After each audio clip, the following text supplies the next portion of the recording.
Hello, welcome to my channel. Today I'm doing day number 5 of the Metatron 21-day meditation challenge, and hopefully I can read my actual handwriting because sometimes I start reading and I get stumped because my handwriting is so horrible that I just think, oh my goodness, where did I learn to write?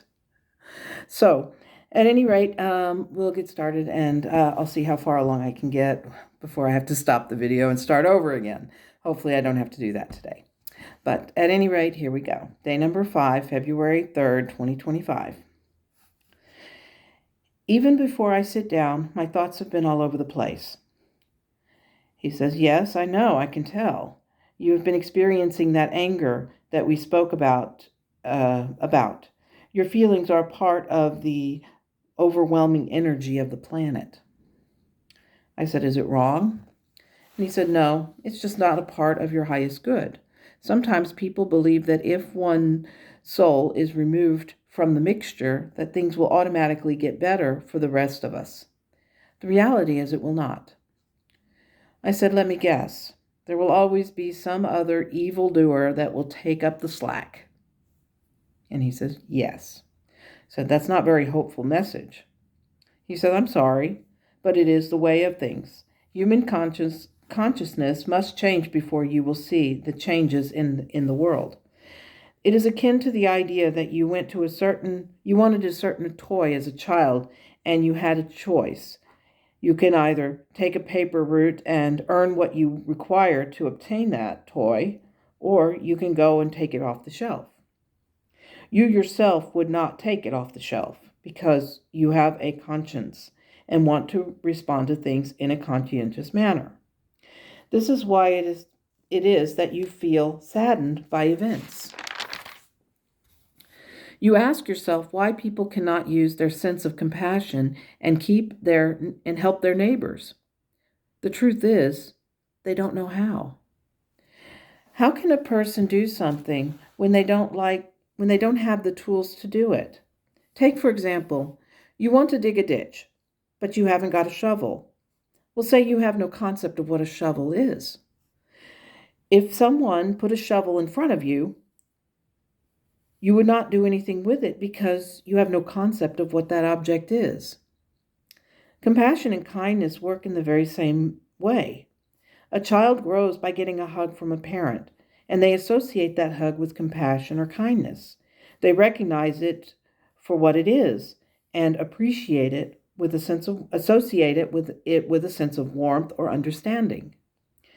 If the child grows up around a parent that does not understand the concept of a hug as a tool of compassion, then they are strangers to it. Now, take that child and let them grow up. If their environment is encased in a loving essence, then they might learn this. But if their environment does not have that, then they will grow up being cold and indifferent to the needs of others. That shovel idea is something I never really thought about. I always thought it was like trying to explain colors to a blind person. He says, same idea, but color can be explained by touch. I said, yes, I saw that in a movie once, but still, the actions of one heartless person has such an impact on so many. He says, true. But do you remember what you once said about how you learned from everyone? Sure. I said I learned how not to behave from the people that behave badly towards me. Yes, so now you know this. But to go deeper, it is important that you lean on the people who show care towards others. If you need assistance or can offer help to other people,